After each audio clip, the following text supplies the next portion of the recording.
This is Mary. I'm a Christian and a banker by profession. My question for you is based on your statement that nowhere in the Bible it's mentioned that Jesus Christ is the Son of God. And based on my knowledge and understanding of Bible, I have picked up two verses to quote, and I would like only your clarification in the light of Islam. The first one is Matthew chapter 3, verse number 17. And lo, a voice from heaven saying, "This is my beloved Son, in whom I am well pleased." The second is John chapter 3, verse number 16. For God so loved the world that he gave his only begotten Son. So whosoever shall believe in him shall not die but have everlasting life. That's right.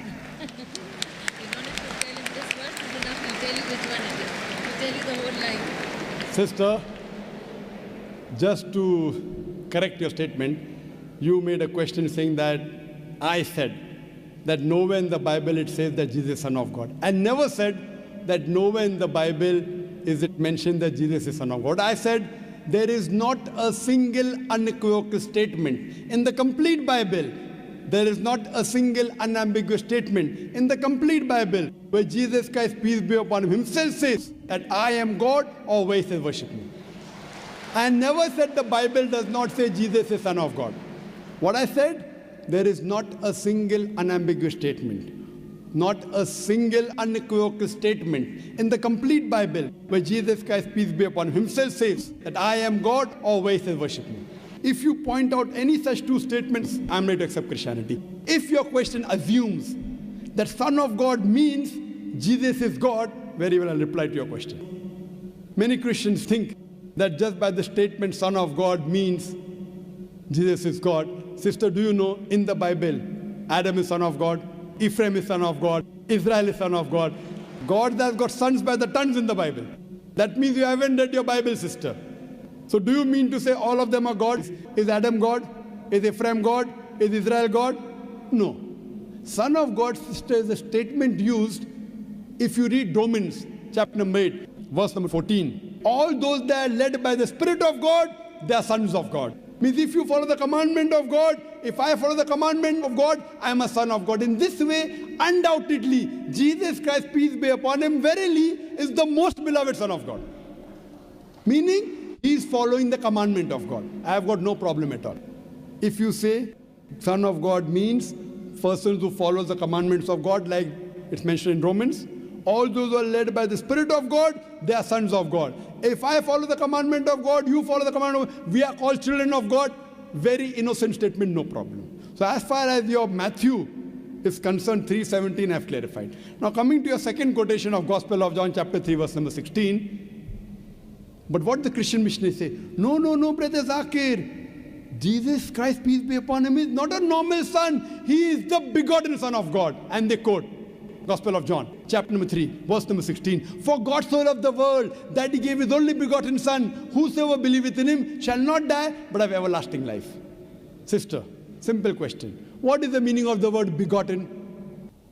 He has given it. No, what is the meaning of begotten?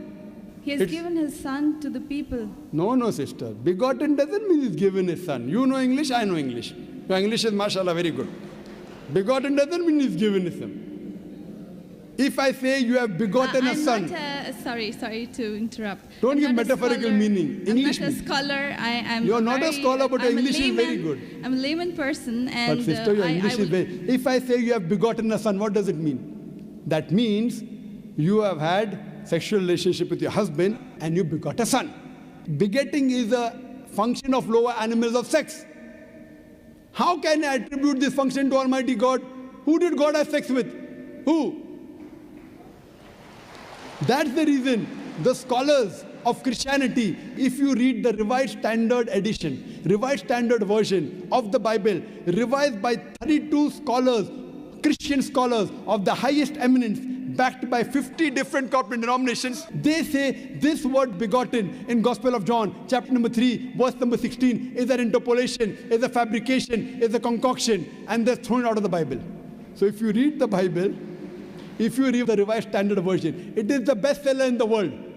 Revised Standard Version, revised by not Muslims, not Hindus, 32 Christian scholars of the highest eminence, backed by 50 different corporate denominations. They say this word begotten is not present in the original manuscript of Gospel of John chapter 3 verse 16. What they say, it's an interpolation, it's a fabrication, it's a concoction, it's an adulteration.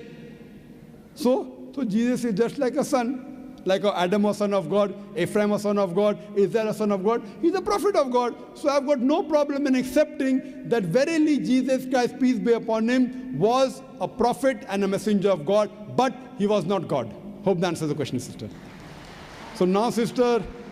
Thank you very much, Dr. Sister, can we reverse the role now? Yes, I definitely. said I was ready to accept Christianity if you proved Jesus was God. Would you accept Islam now?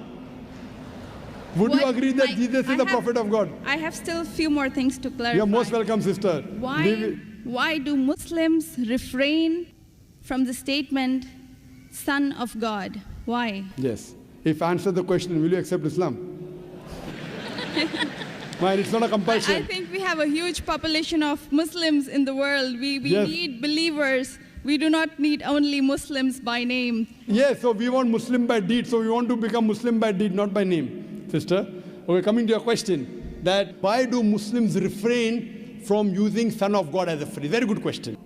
And that's the reason, sister, if you read the Quran has got 99 attributes to Allah subhanahu wa ta'ala. Ar-Rahman, Ar-Rahim, Al-Hakim, most gracious, most merciful, most wise. But Allah subhanahu wa ta'ala in his last and final revelation, if there's something like Old Testament and New Testament, Quran is the last testament. In his last testament, he has not used the word Ab. In Arabic, Ab means father. Why?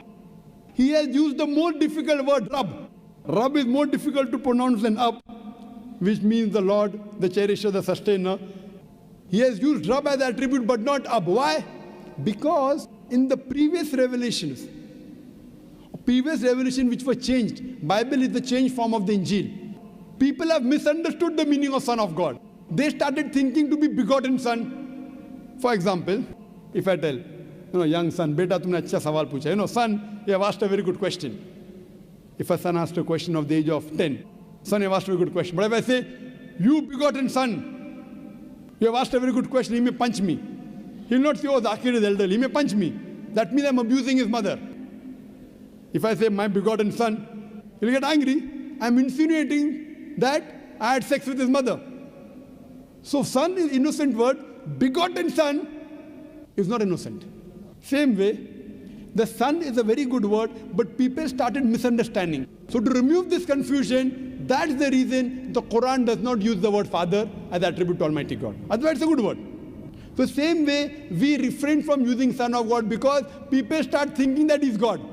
No Christian ever comes and tells me Adam is son of God, Ephraim is son of God. Why? Bible says Israel is son of God. Why don't you come and tell me? Because they are programmed.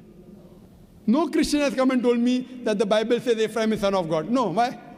Because they are programmed to believe that Jesus Christ is Almighty God. He never said he's Almighty God. And I told you earlier, in my earlier answer, he never claimed divinity. That means you're insulting Almighty God. That means you're insulting Jesus Christ, peace be upon him. That's what I say. If Christian means a person who follows the teachings of Jesus Christ, peace be upon him, we Muslims are more Christian than the Christians themselves. You know why? Because if you read the Bible, Jesus Christ, peace be upon him, it's mentioned in the Gospel of John, he was circumcised on the 8th day. We Muslims are circumcised, Christians are circumcised. Jesus Christ, peace be upon him, said that you have to follow each and every law of the Bible, each and every commandment. Gospel of Matthew chapter 5, verse number 17 to 20. If you break one law or jittle from the commandment, you shall not enter the kingdom of heaven. If you go to the Old Testament, it clearly says in the book of Leviticus, chapter number 11, verse number 7 to 8. In the book of Deuteronomy, chapter number 14, verse number 8. In the book of Isaiah, chapter 65, verse number 2 to 5, that you shall not have pork. Muslims don't have pork, but Christians have pork. So if Christian means a person who follows the teachings of Jesus Christ, peace be upon him, we Muslims are more Christian than the Christians themselves. The Bible says in the book of Ephesians, chapter number 5, verse number 18, that thou shalt not have wine. It's mentioned in the book of Proverbs, chapter number 20, verse number 1. Wine is a mocker. You should not have wine. Muslims don't have alcohol, but the Christians have alcohol. Further, if you analyze, there are various references I can give you. So if Christian means one who follows the teachings of Jesus Christ, peace be upon him, I say that I'm more Christian than the Christians themselves. If you become a Muslim, you are a more better practicing Christian than the so-called namesake Christians. Yes, sister. Can I ask something? Sure, yeah. Right. You're most welcome, sister.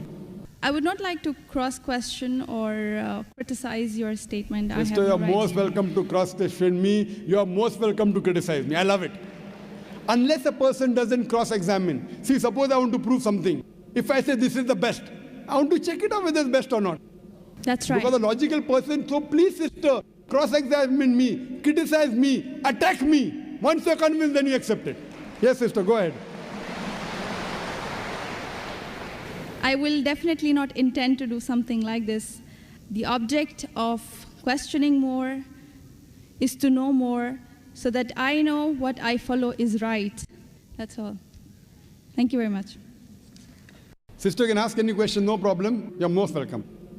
Whether your intention is very good, but I went to the extent of saying even your intention is bad, no problem. But your intention is very good, sister. So you can ask any questions and you don't have to accept Islam.